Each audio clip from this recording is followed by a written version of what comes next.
Half litre में அவ்வளவு volume இருக்க மாதிரி தெரியல.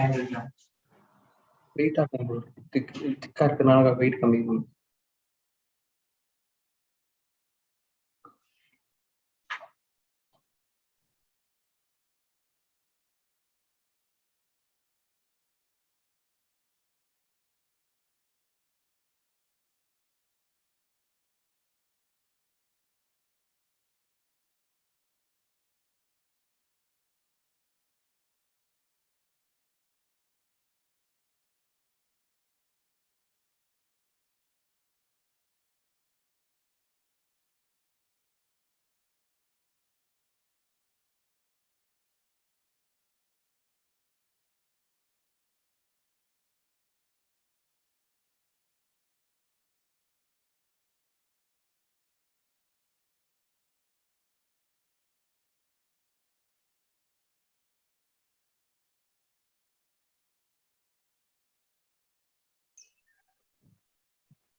YouTube link அனுப்ப சொல்லுங்க ma'am. கேக்குதான்னு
Hello.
A very pleasant noon to everyone joined here.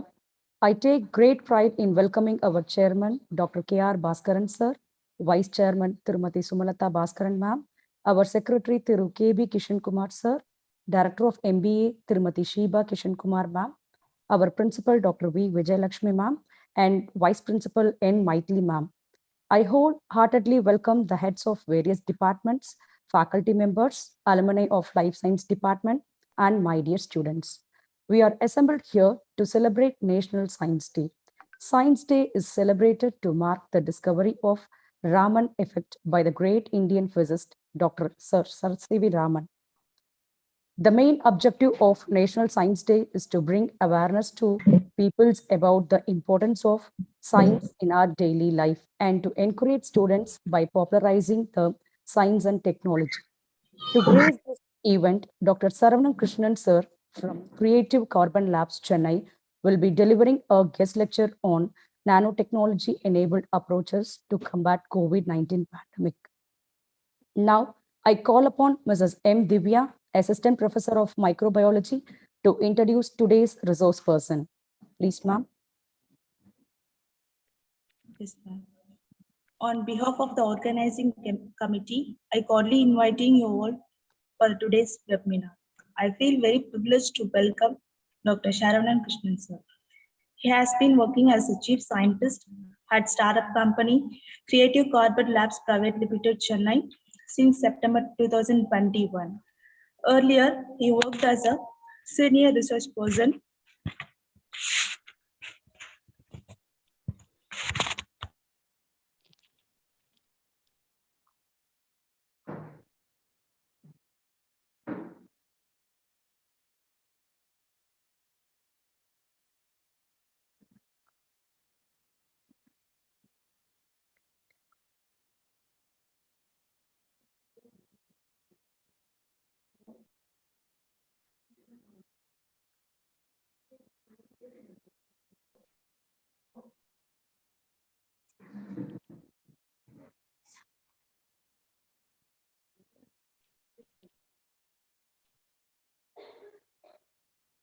Divya, ma'am.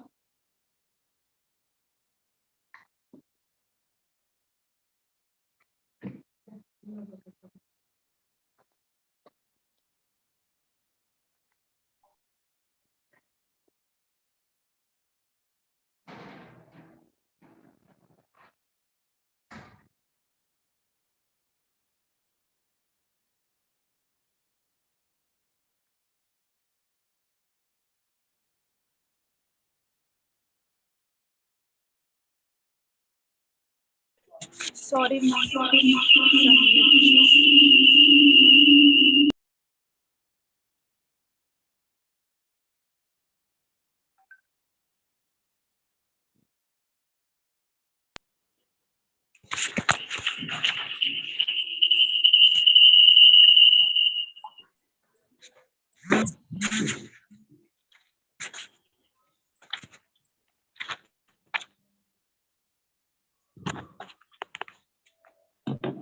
On behalf of the organizing committee, I cordially inviting all for the today's webinar.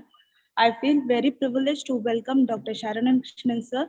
He has been working as a chief scientist at startup company Creative Carbon Labs Private Limited, Chennai, since September 2021. Earlier, he worked as a senior research scientist at Dhanvantari Nano Oil Private Limited, Chennai for 3 years. He obtained a PhD in biotechnology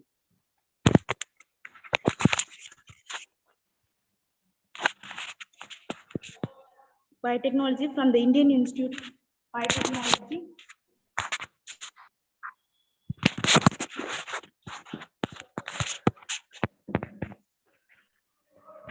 Earlier, he worked as a senior research scientist at Dhanvantari Nano Oil Private Limited, Nano Life, Chennai for 3 years.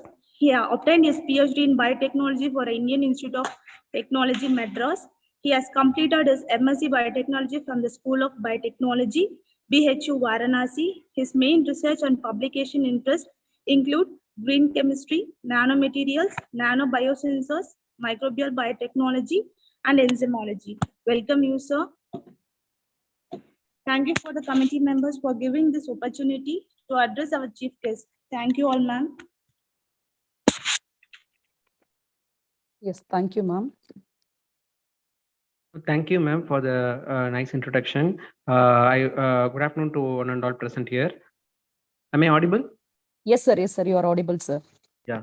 I take this opportunity to present my webinar topic is actually nanotechnology enabled approaches to combat COVID-19 pandemic. Can I share my presentation? Here it is disabled. It is showing it is disabled. The host has to enable me for sharing my presentation. Yes, sir. Yes, sir. We'll Yeah. do it, sir.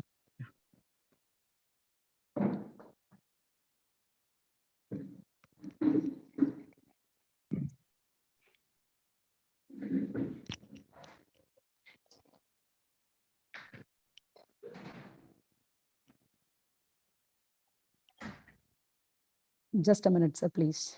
Yeah.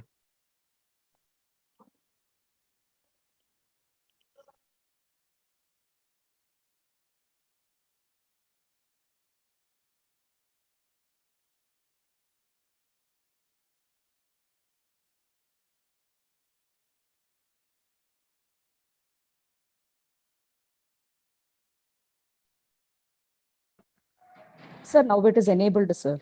Yeah. Yes, sir. Yeah.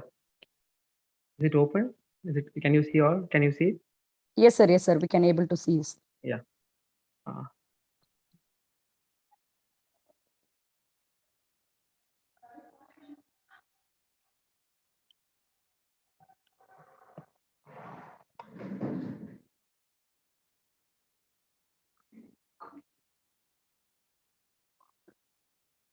yeah. So the topic for today is nanotechnology enabled approaches to combat COVID-19 pandemic. So as we all know, we are celebrating our National Science Day to commemorate the discovery of Raman Effect by the great scientist Sir C.V. Raman. So we will also discuss the Raman Effect in our presentation little bit, not much, little bit we'll discuss. So before getting into this topic, so I just like to summarize what all we are going to see in this presentation. So we have witnessed a COVID-19 pandemic recently, and we are all aware of what all important from a prevention point of view. You must have all got vaccinated too. Hope you all got vaccinated. So it is like we are working on two different areas. One is to develop diagnostics against the virus, to detect the virus, and also to develop therapeutics against the virus, like drugs or vaccines or something which can act against the virus. So in these two areas, two segments, we will be seeing the presentation. So this forms a major part of the presentation.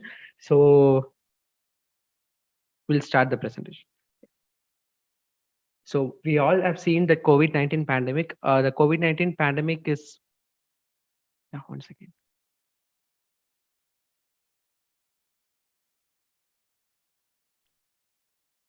Yeah, the COVID-19 pandemic, we have all witnessed the pandemic. The pandemic has actually created a big toll to the entire nation as well as the world.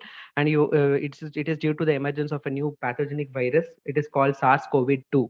Earlier, we have seen this virus in 2003 and 2004. SARS-CoV, a variant of this is actually attacked in late 2019. And it is affected cases in the global up to for 430 million, and also the death rate is up to 60 lakh worldwide. And in India, as of India, in 25th February, about for 5.1 lakh people got actually died. So this is the incidence of this COVID-19 pandemic as of now. And right now, you must be aware of now many vaccines have come up and people are actually vaccinated in different countries. Different vaccines have been created and they have been tested and validated, and people are also started taking these vaccines, and it is still going on. And we are also seeing this pandemic is slowly translating to an endemic. where we are seeing a different variants of this Delta, Omicron, and different variants of this COVID-19 actually virus is actually happening. So one important way to control this pandemic is like we have to develop a robust technique to detect the SARS-CoV-2 viral infection in humans. And another way is to develop a potent antiviral drugs, so which can actually work against the coronavirus and protect us. So in different areas, we can actually control the pandemic situation. Hello, am I audible? Yes, sir, you're audible, sir. Yeah. And before getting into the details, we should know what is all about coronavirus. So coronavirus, we know it is actually a beta coronavirus. What we are witness is beta coronavirus. It is SARS-CoV-2, and it is of the genus beta coronavirus, and it comes under the subfamily of coronavirinae, and it is under the family of coronaviridae, and of the order Nidovirales. And we all know the genome of coronavirus. It is actually a single-stranded RNA genome, positive sense RNA genome, which is about 30 kb in size with a 5' cap and 3' poly A tail. And it has the genome, if you see in detail, it has many open reading frames, and these open reading frames are basically important to create this what all necessary components for creating this infection in humans. So if you see this ORF1A and ORF1B, they are the open reading frames which particularly encode the 16 non-structural proteins which are involved in the replication of SARS-CoV virus. And other proteins, main structural proteins are spike protein, which is seen in the surface, and envelope protein, membrane protein, and nucleocapsid proteins. Nucleocapsid proteins are the proteins which are coated on the surface of RNA genome. So this is all about the background of coronavirus, because we should know this components, because these are the elements which we are going to detect when we develop a diagnostic kit. That's why we are discussing this in the front slide. And what are the diagnostic methods so far have been developed against this coronavirus? We know the ancient method, which is isolation of virus in cultured cells. So this is actually a very traditional method, very conventional and ancient method, which is not followed these days, and it takes very time consuming.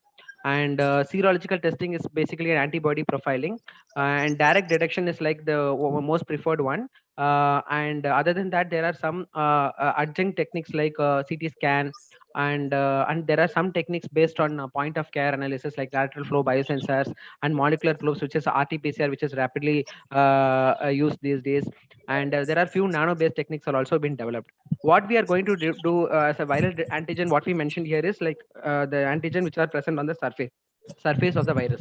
What we have seen in the previous slide, these are the antigens: spike protein, nucleocapsid protein, or membrane protein, envelope protein, or any open reading fragments, or the whole virus as such. These are the major recognition elements in the virus which we can detect using any probe. So each of these technique has its own advantages as well as disadvantages, which we will see in this slide.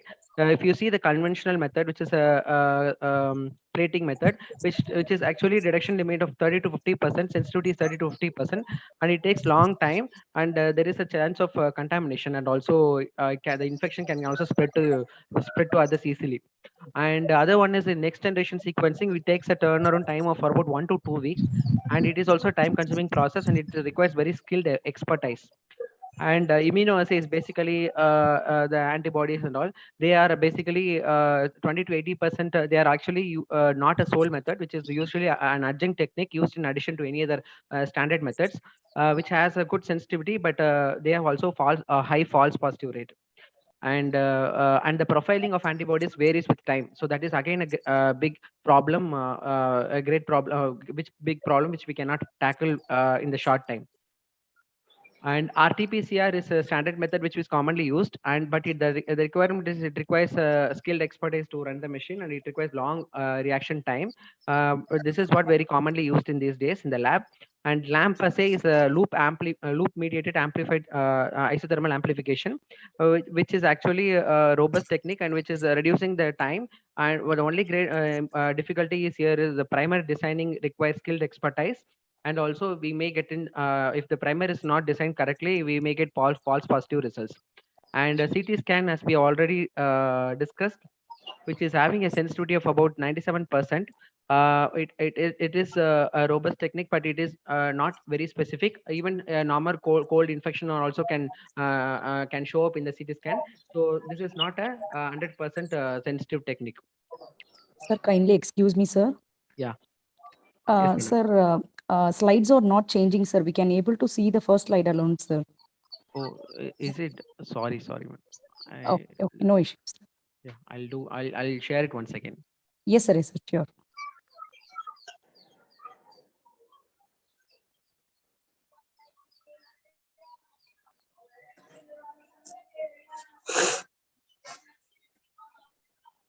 Can you see now?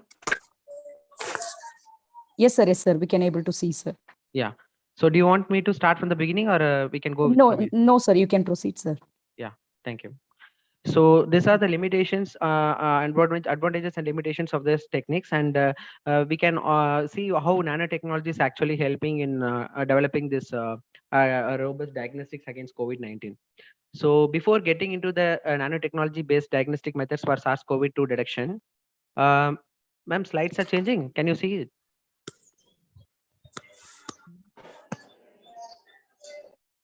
Can you see the slide? Slide is changing or not?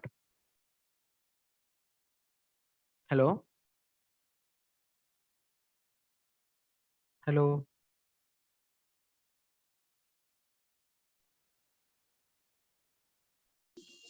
Sir, yes, sir. Slides are changing, no, ma'am? Can you Ah, see? yes, sir. Yes, sir. Yes, sir. Yes, sir. We can able to see, sir. Yeah, yeah. Okay. Yes, yes. So now we'll see how nanotechnology is used in developing robust diagnostics for SARS-CoV-2 detection. And before getting into the nanotechnology, we'll try to understand the basics of nanotechnology. The first ever concept of nanotechnology was discussed by the famous physicist, who is none other than Dr. Richard Feynman.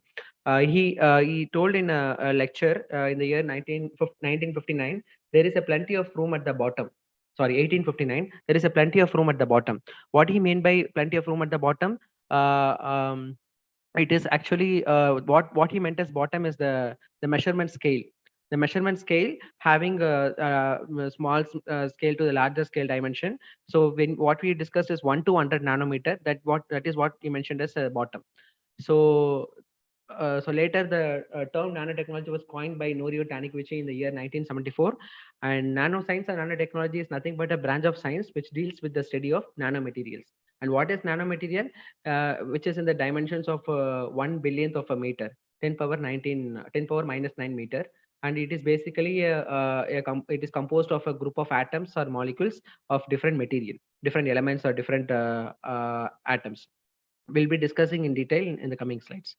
So this is just to give a pictorial view of what we actually define as nanomaterial. 1 to 100 nanometer is what we define as nanomaterial, and there are different types of nanomaterial. We'll see the classification also in the coming slide. And why nanomaterial is very important? The properties of the nanomaterials are very important because you see a material when we have it in a bulk scale, it has a different property, and those property will be completely different as compared to the nano scale properties. The properties what you see at the nanoscale is completely different, and it is very unique properties. Some of the properties, for example, optical, electrical, magnetic, mechanical, and also these properties will change from material of consideration. If you take a gold, for example, it has a very good optical property. If you see zinc, it doesn't have any optical property. So the property of the material will also change with respect to the element of interest. And also very important thing is that when you reduce the scale of the property, size of the particle, size of the material, the surface area to volume ratio will increase. Particularly this phenomena you can see at the bottom scale. I have bottom scale in the sense 10 power minus 9 nanometer size nano particle or any particle of 10 power minus 9 meter will have a very high surface area to volume ratio. So these are the properties, and how these materials are actually classified. We can classify these nanomaterials based on two things. One is based on dimension, another is based on composition. Dimension means it can be 0-dimensional, 1-dimensional, 2-dimensional, or 3-dimensional. Composition means it can be based on the material of interest, like it can be carbon based, metal based, dendrimer based. Dendrimer is again an organic based, organ based, and composite is any of this combination, carbon with metal based or something. So 0-dimensional, what we mean is like we have all the size of the nanomaterial in 0 dimension. So it is should be strictly in the size of 1 to 100 nanometer. Whereas 1-dimensional means only one dimension will be in the range of 1 to 100 nanometer, whereas other dimensions will be away the diameter. So one dimensional will be away from 1 to 100 nanometer. So you can see here a nano rod is shown here in the one dimensional, for example, which has only this what do you say, transfer section showing a nanometer scale, whereas the longitudinal section will show above 100 nanometer. And two dimensional, you can see two of the dimensions will be above 100 nanometer. Only one dimensions will be in and within 100 nanometer. Whereas three dimensional, all three dimensions, x, y, z, all three dimensions, when you put in the plane, no, x, y, z direction, all three directions and dimensions of it, which will be above 100 nanometer. So this is about dimension, based on dimensions we can classify. And coming back to composition, it is about the material from which we are making the nanomaterial. Actually, the carbon based means there are examples like C60, which is buckyballs, and fullerene C80, and carbon nanotubes, carbon quantum dots. All these are all made from carbon. They are carbon based material. So they are carbon based. And metal based are basically made from metal. So metal nanoparticle. And dendrimers are basically is made from organic nanomaterials, which is basically a dendrimer, organic chain kind of material is used. And composites are basically it's a combination of metal as well as an organic material.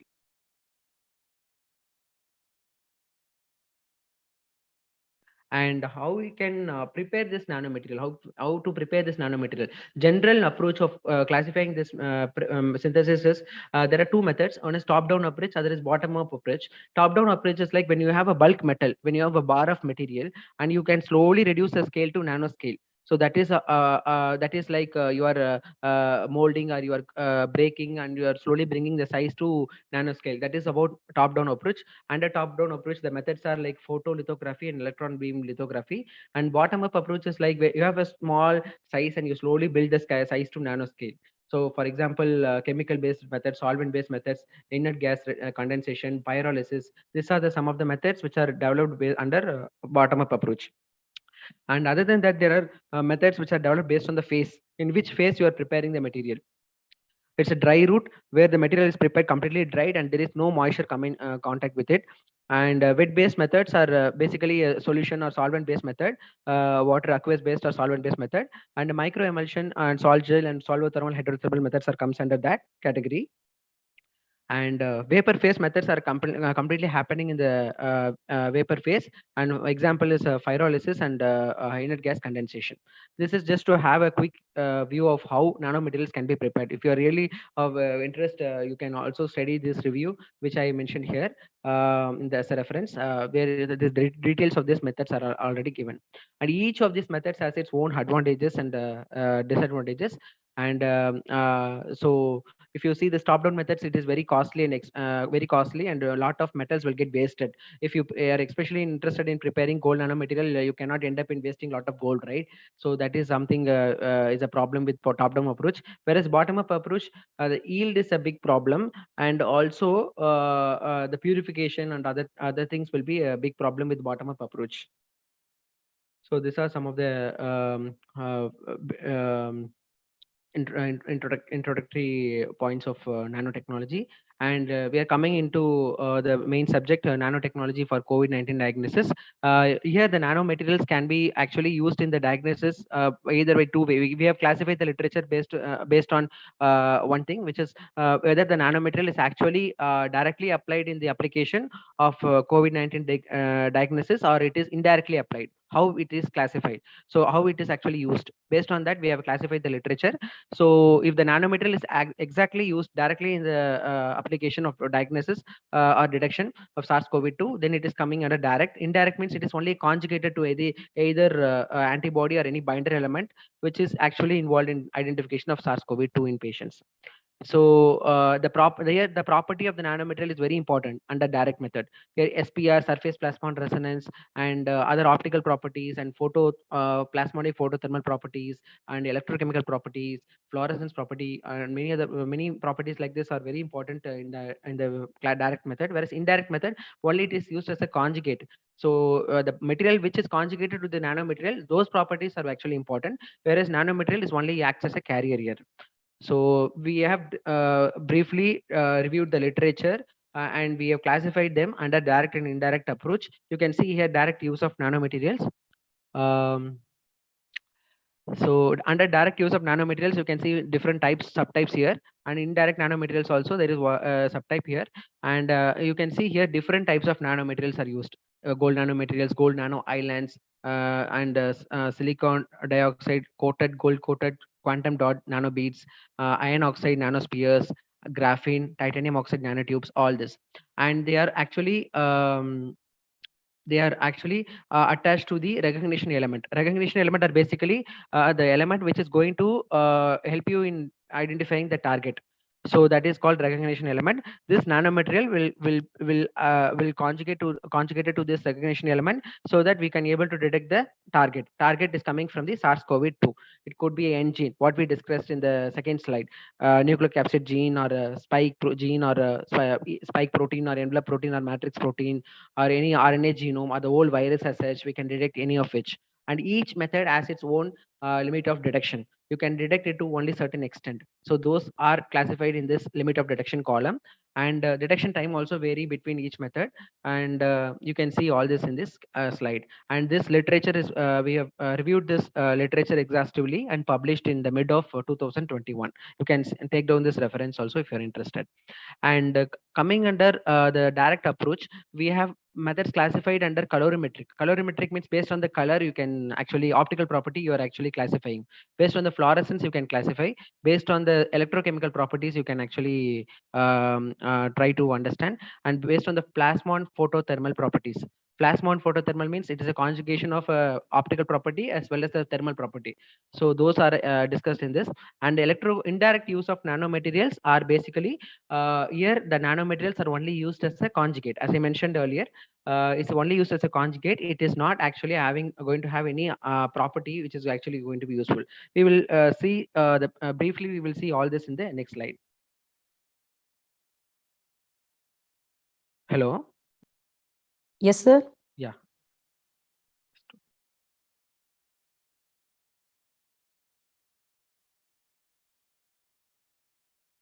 Yeah. So this is about just to give an idea about the colorimetric based LSPR sensor. LSPR is nothing but localized surface plasmon resonance, which is the property mostly posed by the noble metal nanomaterials. What are the noble metal nanomaterials? You know, gold, silver, platinum, all these are the noble metal nanomaterials. So here in this paper, they have taken gold nanoparticle and they have conjugated to the oligonucleotides which are specific to N gene of SARS-CoV-2. So this is actually a transducer element which is going to come in contact with the SARS-CoV-2 RNA genome, and when the patient sample is taken, nasopharyngeal swab is taken, and they prepare the RNA, isolated the RNA, and the RNA is going to come in contact with this transducer element which I mentioned here, and you see a color change within 5 minutes of incubation. The purple color is slowly getting changed to blue color within 5 minutes. And after 5 minutes, you can see when you add RNase-H, which is an enzyme which is going to hydrolyze the RNA and DNA phosphodiester bond. So you will see all the nanomaterials will get settled, whereas the solution will have the DNA RNA interacted material, hybridized material. So by naked eye, you can actually detect, and the detection time is only 10 minutes, and you can detect with the limitation of 0.9, 0.18 nanogram per microliter. And the nanomaterial, what we used is have the hydrodynamic diameter less than 60 nanometer, and core nanoparticle size is less than 30 nanometer. And you can see here how you actually monitor this. You monitor using a simple spectrophotometric method, which is a UV visible spectrophotometer, where in the visible range of 500 to 600 you can see the absorbance of gold nanomaterials. And when the gold nanomaterial is there as such, you will not see any change. When the gold nanomaterial is coming in contact with the RNA, it forms an agglomeration. This agglomeration will show as a absorbance at 600 nanometer, 660 nanometer. That's why you are seeing an absorbance for the gold nanomaterial attached to the ASO mix. And when this is coming in contact with RNA also, you can see this material. But when this RNase-H is added to this, you see a drop in the absorbance because all are settling down. So this is the one method which is very robust and enough to detect the presence of SARS-CoV-19 RNA in the sample what they have isolated. So based on this, they will identify the patient is actually infected or not. The sample specimen is actually is positive sample or negative sample. So this is from the colorimetric, for example, and other examples include a plasmonic biosensor, which is based on gold nano island. Gold nano island is actually a two-dimensional nanomaterial. We discussed no dimensions, no. So this is an example of two-dimensional nanomaterial. So here, when a SARS-CoV RNA genome comes in contact with it, the properties of the island are actually plasmonic photothermal property as well as the surface plasmon resonance property, which is actually useful in sensing the presence of viral RNA sequences. And these viral RNA sequences are actually, it will detect it with respect to the concentration. So it shows good sensitivity at the range of nanomolar concentration. So that we can see here. And other example is from field effect transistor based sensor, where a graphene, it's a carbon based nanomaterial, and it is used as a sensing material. And here it is conjugated to a SARS-CoV-2 antibody, and this antibody will come and interact with the proteins which are coming from the patient sample. So if it is a spike antibody, it will look for the spike proteins, whether it is present or not in the sample specimen. If it is present, it will show a electrochemical response, which is basically a voltage or current based response, and by which we can classify whether the patient is infected or not. So other than that, there are methods based on volatile organic compounds. It is shown that the breath of the COVID-19 infected patients will have a different set of volatile organic compounds. When that come in contact with the nanomaterial, the electrical conductivity of the material will change. So here, this technique is developed using gold nanoparticles, which is attached to a particular set of organic ligands. When these ligands are exposed to the exhaled breath of the COVID-19 patient, it actually swells or shrinks based on the compounds which are coming in interaction. So from the initial to final, there is any change, it will be detected as a charge-based change, and that charge will show a change in the electrical conductivity, and that can be identified using any electrical probes to detect the signals.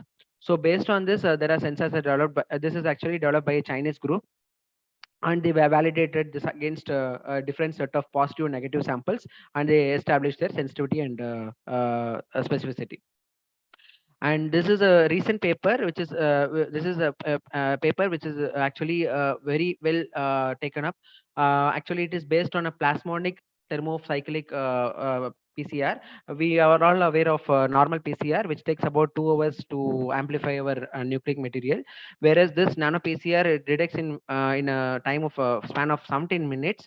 Here, the nanomaterial what is used is actually a zinc based magnetic core, zinc ferric oxide based magnetic core, which is coated with a 12 nanometer thick gold shell, and which is about a total the magnetic core is of 16 nanometer, whereas the shell core is of 12 nanometer.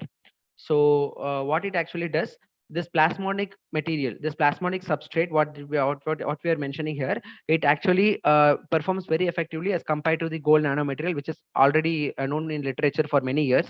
And what it is also does is it does the quick amplification, or also we can separate this nanomaterial from the amplified material, because we are using a magnetic material, so we can easily separate using a magnetic field.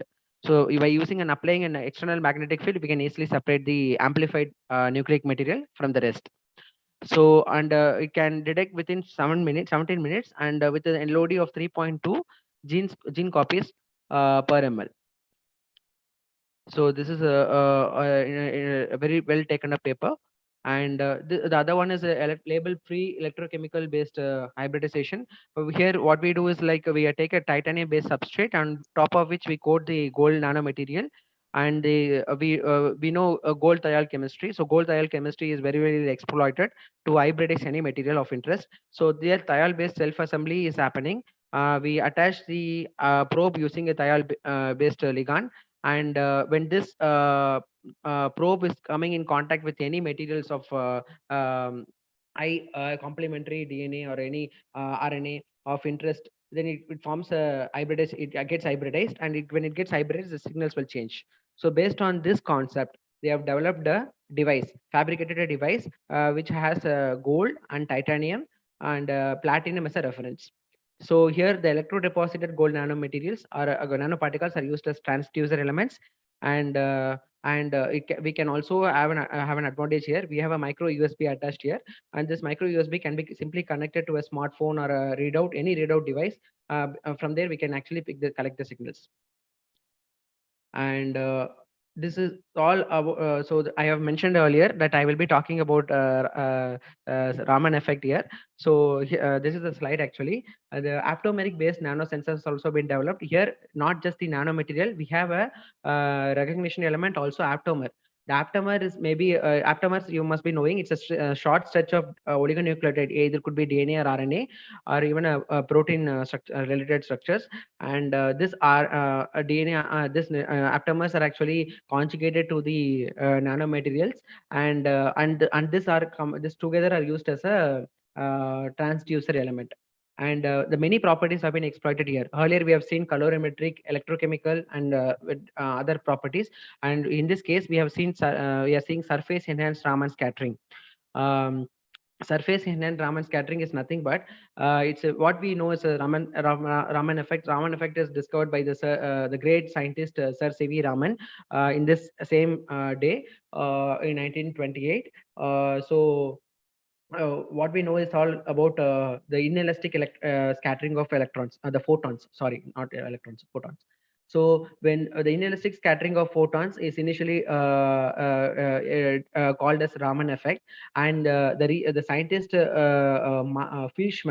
Fishman is the scientist is actually called Fishman. His name is Fishman, and he discovered this surface enhanced Raman scattering. Here, actually, when this any material which is actually a Search active material, Raman active material, when you have any biomolecule that comes in contact with a metallic base or nanometallic base nanomaterial or any metal based material, the signal gets amplified, the signal gets increased, intensified. So those effect is actually known as Search effect, surface enhanced Raman scattering effect. So that is discovered by this scientist Mark Sheishman. So using this property also, we are able to identify the infection, whether the sample is actually from a positive patient or a negative patient. So here also you can see different types of nanomaterials have been used: silver, gold, nanostars, gold coated platinum, graphene oxide, and many others. And different types of principles are also been exploited, like electrochemical and surface plasmon resonance and surface energy transfer, Search effect, and many others. And it is also able to detect the complete virus as such, or only the receptor binding domain or spike protein, virus particles, and having a different levels of analytical sensitivity and also limit of detection. So this all we have seen about the direct detection of the nanomaterial and direct detection of the SARS-CoV-2 using nanomaterials. Whereas indirect methods also been exploited. You must be aware of the pregnancy kit. No, it comes in the form of this lateral flow biosensor, right? So this is nothing but a lateral flow biosensor. So here the nanomaterial is also used here. We will see the material. We'll see the principle in a brief way. So here the nanomaterials are actually used in a indirect way.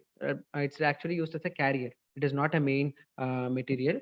So if you see, there are two different methods are established using lateral flow biosensors. One is RT-MCDA. It's nothing but multiple cross displacement assay, reverse transcriptase based multiple cross displacement assay. The other one is the reverse transcriptase based loop mediated isothermal amplification. Each method have been validated with a different set of samples, and also it shows a different set of selectivity and specificity. Those all you can see in the bottom. And here, if you see the RT-MCDA, the sample after it is collected, we have to prepare a cDNA, complementary DNA, and this complementary DNA we have to put RC-MCDA reaction, and the results we get is control test 1, test 2. Here this is where we will code the sample. So we'll get all the 3 bands means if they are very strongly positive. If it is only 1 band, they're mildly affected. So based on this also we can explain. But these techniques are all not very well established in the diagnostic point of view. These are only used as a like a preventive one adjunct technique, not the complete technique to identify this patient is whether infected or not. This will not give you the right numbers. This may also give you this will not tell you how much you are affected. This might tell you are affected or not, or to what extent you are affected. Not exactly will tell you the numbers to what extent you are exactly affected. So these are relatively qualitative in nature, not quantitative. And RT lamp, which is nothing but where you collect the sample and you extract the RNA and you put RT lamp, which is nothing but a kind of a PCR reaction, and you get the results. You after the products you get it from here, you have to load it here. Here also the same way. Then you will get you have to conjugate many the respective conjugates in the kit, that is in the development part. If you are really interested in knowing more about how they are actually done, you can exploit this reference here, what we mentioned in the bottom.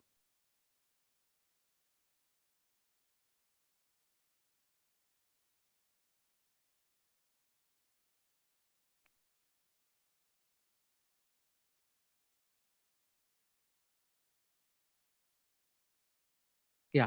Other than this direct detection and indirect detection, we are also using nanomaterials for extracting the RNA. So this is one literature where they have shown the use of zinc ferrite nanomaterials of size 17.92 nanomaterial. They are using to extract the RNA from the nanomaterial. Sorry, RNA from the patient sample. So after extracting the RNA only, they will use it for any detection, right? So that will give you the right results. So they extract it using the RNA extraction. They do it using this particular nanomaterial, and after extraction, they subject it to RT-PCR along with the nanomaterial, or they will separate the nanomaterial and collect the RNA separately and do the analysis. So this is one literature where they've shown the utility of nanomaterial for RNA extraction. So this is also one way where nanomaterials are used in COVID-19 diagnosis. And coming to the summary of how nanomaterials are actually used in the COVID-19 diagnosis, we are able to see that nanomaterials are used against a wide range of molecules, small analytes, nucleic acids, and proteins, and it is it should increase the patient compliance due to its user-friendly nature, cost-effective, and yet precise and reliable results. And it also facilitated the real-time analysis, and there is no difficulty in sample preparation. Very simple sample preparation is involved, and we can also incorporate this nanomaterial in an existing method, an adjunct method, and increase the sensitivity and also lower down the detection time. So that is also possible because we have seen that in the nano PCR, no, we are reducing it there from 2 hours to 17 minutes. That is an example. So this all the crux of the nanomaterials, how they are actually used in the COVID-19 screening. And we are also seeing the properties like plasmonic property and electrical conductivity and magnetic materials, and all these are used in building the diagnostic kits. And these techniques are either can be used in adjunct or are used as a sole technique to actually do the rapid diagnosis of COVID-19. And we can also reduce the time taken because RT-PCR takes 2 hours to 3 hours to get the results, but we can reduce the time to some 10 minutes or lesser than that in 10 minutes, or also in few assays have reported 10 minutes also. So using this nanomaterial based assays, and we are seeing the major concept involved in development involves hybridization with a viral nucleic acid, or it binds to any structural proteins like S, E, M, and N proteins, which are present on the viral surface. No, so which are present on the virus.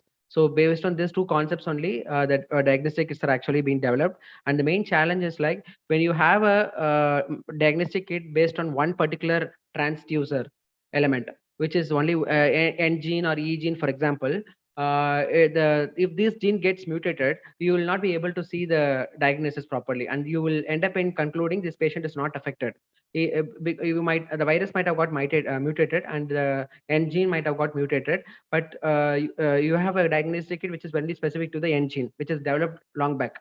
So due to this alarming mutation rate of the SARS-CoV-2, and we are all aware of this, the RNA virus, which is known to mutate at a rapidly alarming rate. So due to this reason, we have to develop a method which involves more than one gene specific to SARS-CoV-2 detection. Based on this, we will be able to rule out the possibility the virus is not either it is mutated or not. We are able to give a right diagnosis whether it for the patient is infected or not. So this is one important take-home message from this COVID-19 screening. And the future perspectives, how we can actually improvise it. As I told earlier, just mentioned, no, we can employ more than one genes which are specific to the SARS-CoV-2 to increase the selectivity and decrease the false positive rate. And we can also employ the machine learning algorithm or artificial intelligence tools to improve the screening, to make it more sensitive and to real time. Also smartwatches based methods, smartwatch based sensors can also be developed, so it can be used by the patient itself, not to go to the hospital or the clinic to do this analysis. So it can be used in actually in the real time in a very user friendly manner. And we have to also study the samples range, how what kind of samples we have to study the interferences of the different samples like inhibitors, salts, blood, urine and other biological fluids to make it more non-invasive, because we are all aware that we are all aware that sorry we are all aware that that's what sample we are giving is actually nasopharyngeal, which is also non-invasive. But if you take something like from urine or some other biological sweat, or a fecal, we are taking a face swab or something else. So how robust it is, how it is going to affect. So those kind of experiments are also actually currently going on. And so far what we have seen is all about nanotechnology based diagnostics for COVID-19. Now we will see quickly about the therapeutics what have been developed against SARS-CoV-2. So you all must be aware there are different types of coronavirus which are known to affect the animals, and this is a quick review what we have published recently. There are different types of coronaviruses which are known to affect different set of animals, and they all come in contact with the human. So they are all like known to affect the human by simple viral transmission, host switching process. But this can be stopped using a antiviral drug or any nanomaterial. So how it can be done? So what are the literature known for it? So here we are able to see a nanomaterial based material which are known for known as a drug against an animal coronaviruses which are reported against it. For example, carbon based nanomaterial which is known against porcine endemic diarrhea virus, which is known to inhibit about 50% viral inhibition here and 70% here, and which are all of different sizes also. And metallic based nanomaterial also been reported, which are known to act against different set of animals, coronavirus which are infecting different animals. No, so it is known to affect different kinds of viruses which are known to affect a different set of animals. So feline is example like cats. No, so they are also known to there are polymeric nanomaterials which are known to act against and a good antiviral agent against feline infectious periodontitis virus, because it is very fatal virus which is going to cause 100% mortality. So this nanomaterials are also effectively acting. It is going to inhibit 74% at 20 micromolar concentration. So this all techniques have been developed in vitro and in vivo only. They have not been studied in a exhaustive manner. So these are all taken from the initial level literature only. Maybe further studies are going on. And we have also nanoparticles which are act against human RNA viruses.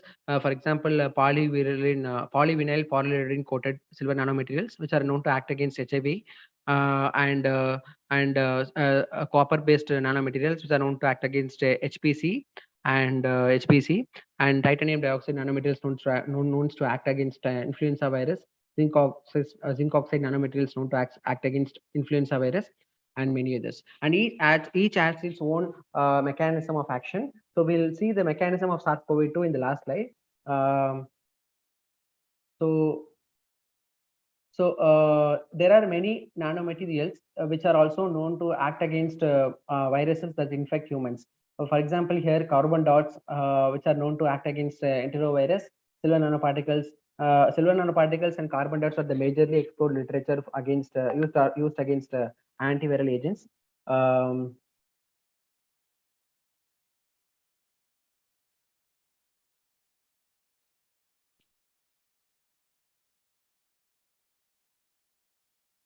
Yeah, I'll finish in 5 minutes, ma'am.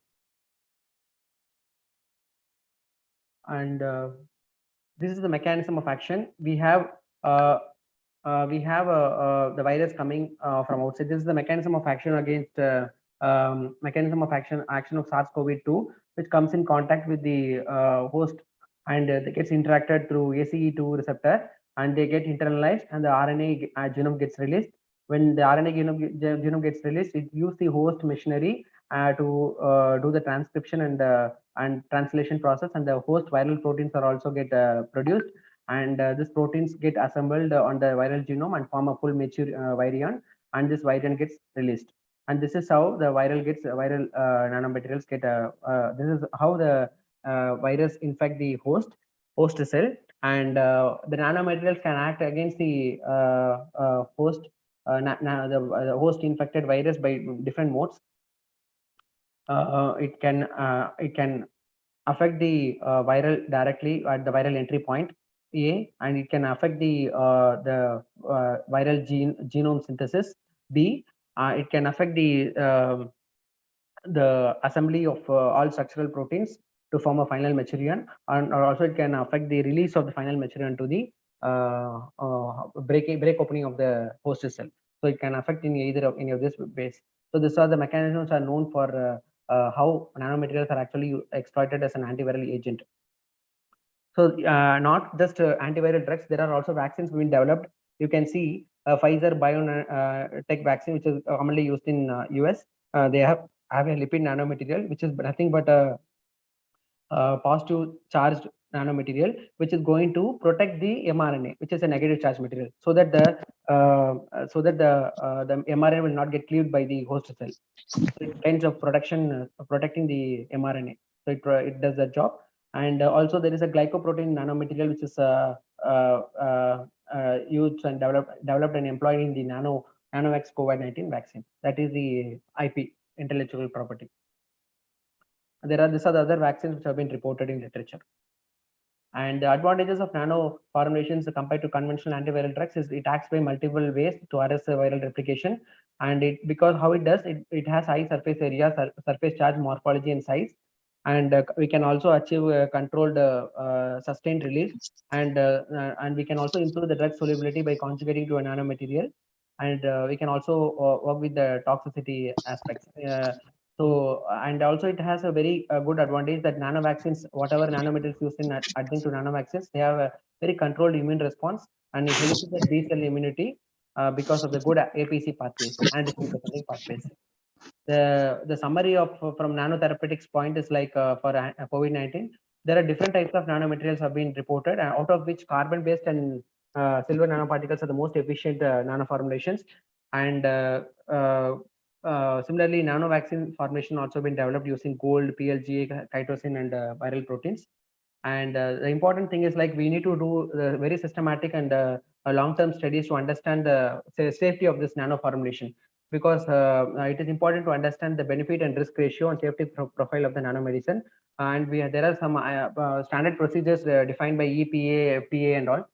We have to follow the protocol to completely standardize that and validate the nano formulation before taking it to the commercial market. So that is what all industry does.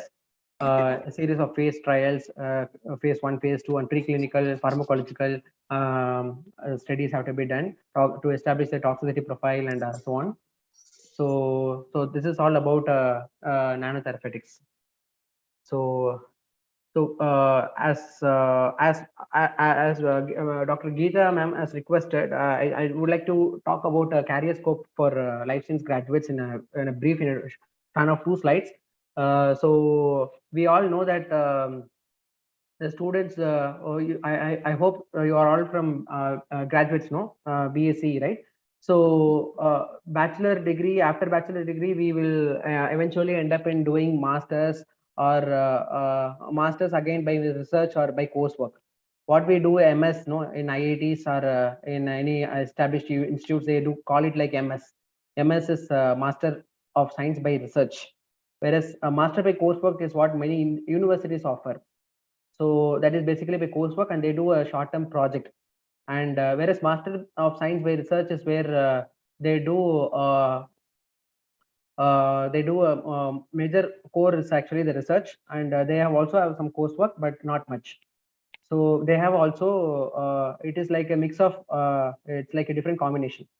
So Masters of Science by Research is basically a 3-year program, whereas offered in IITs basically, whereas a Master by coursework is mostly offered by state level and central level universities or also private universities.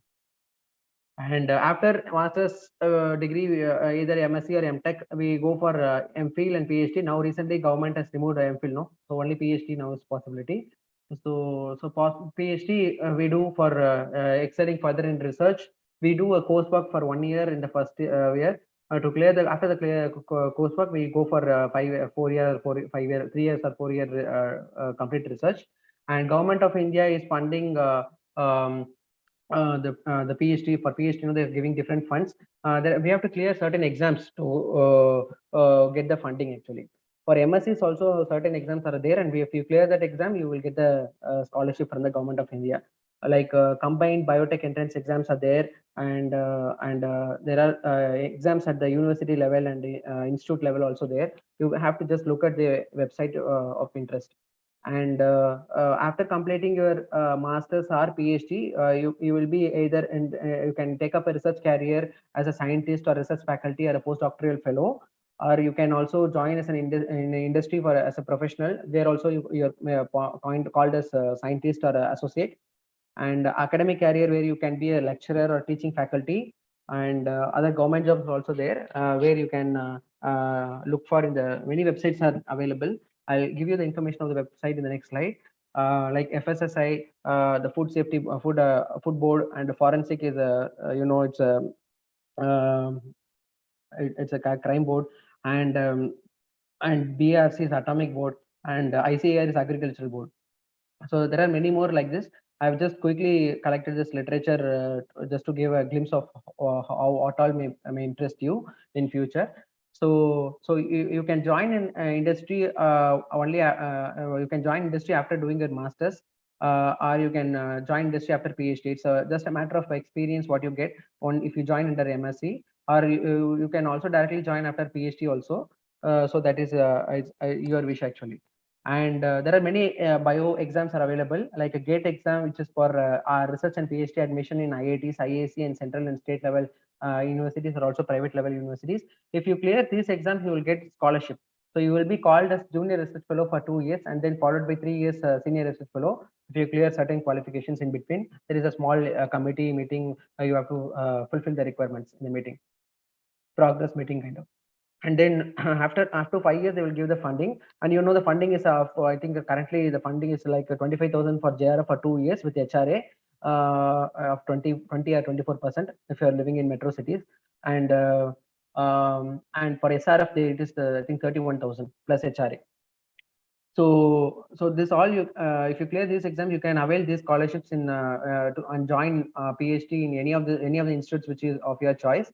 And IIT joint admission test for taking admission in MSCs in IITs. MSc certain IITs also offer MSc degrees, whereas GATE is used for MS by research, whereas JAM exam, which is called joint admission test, is used for doing MSc in IITs. Like for example, IIT Bombay has this exam. You have to clear. It's very competitive.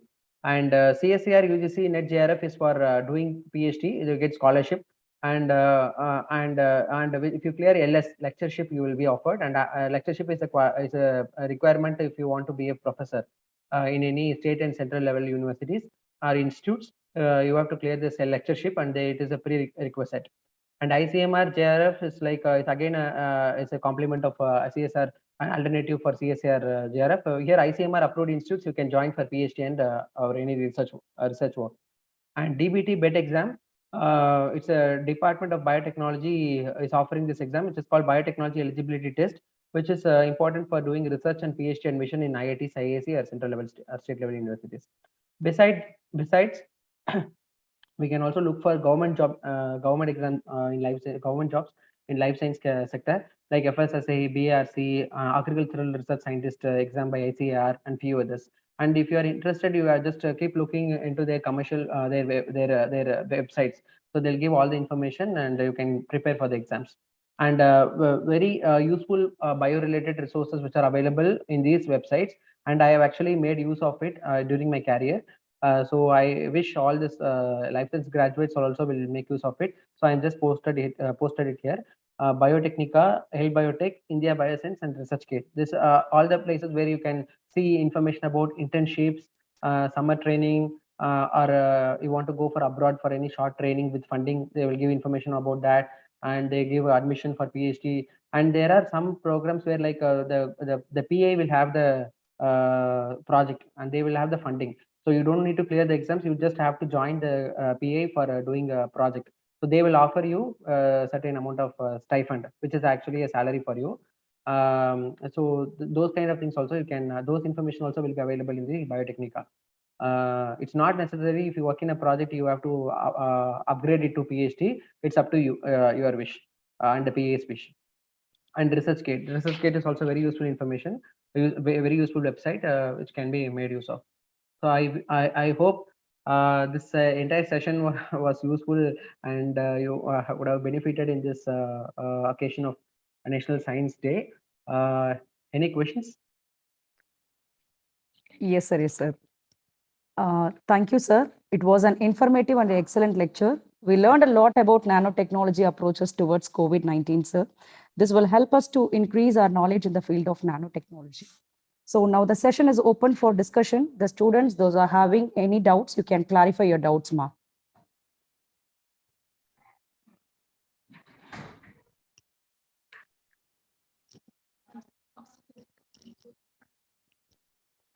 Any doubts? Sir, actually, I have one doubt, sir. Yeah. Yes. How far the biological synthesis of nanoparticles works in this issue, sir? The biological synthesis of nanoparticles. Yeah, I come to that slide, ma'am.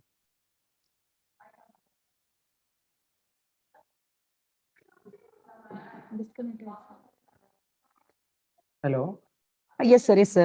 Yeah, we have discussed the bottom-up and top-down approach, no, ma'am, in the synthesis Yes, of sir. Yes, sir. nanomaterial. Yeah, it is actually a bottom-up approach where we are synthesizing it from the gold precursor or silver precursor, a metal precursor.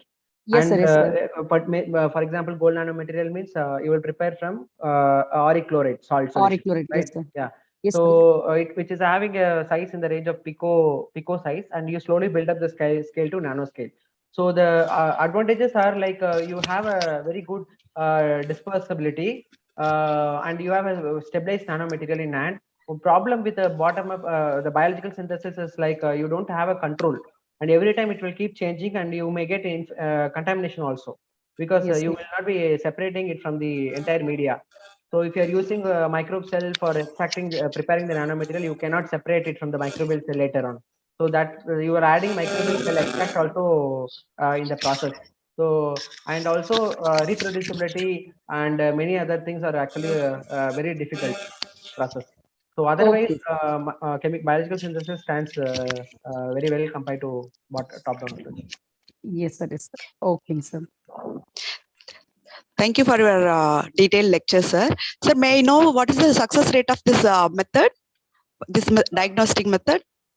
Ma'am, they are very well. They are very well established, and the few of the methods have been approved by FDA also. Okay, sir. Yeah, the colorimetric based naked eye detection, no, gold nanomaterials. They have been approved actually. They have taken it to commercialize in the year of 2020 itself. If I'm not Okay, sir. Okay, sir. Thank you, sir. Yeah, thank you. Yes. Okay, sir. I request Dr. R. Manogari, HOD of Biotechnology, to propose vote of thanks. Honorable Chairman, sir, respected Secretary, sir, beloved Principal. Honorable Chairman, sir, respected Secretary, sir, beloved Principal and Vice Principal, ma'am, our most valuable invited speaker, all faculties, and our dear students. Good afternoon to all. I take this privilege to propose a vote of thanks on this wonderful occasion.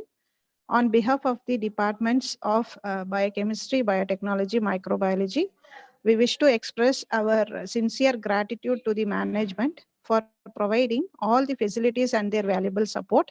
We would like to thank our management, Principal Ma'am and Vice Principal Ma'am for their guidance and encouragement to conduct this webinar successfully. We are grateful to Dr. Saravanan Krishnan sir, Chief Scientist, Creative Carbons Lab Private Limited, for his great explanation about nanotechnology enabled approaches to combat COVID-19 pandemic. I extend my thanks to the department heads, faculty members, and our beloved students for their support and participation. I sincerely thank all the non-teaching staff members, technical staffs for glorifying this function. Last but not least, I wish all the science enthusiasts very best to enhance their scientific zeal. Thank you very much, sir. Thank you, ma'am. Thank you for providing the opportunity to interact with students in this day. If students can also note down my mail ID, if you have any query regarding the career or in nanotechnology or anything beyond my expertise, also I'll try to help to a certain extent. So you can note down my mail ID and you can reach me out at any time. Thank you. Yes, sir.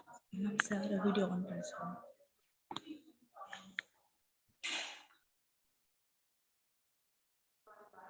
I request all the students to on the video. We'll have the photo session, ma.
Students, kindly on your video.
Yes. Thank you, each and every one of you. Will conclude the program.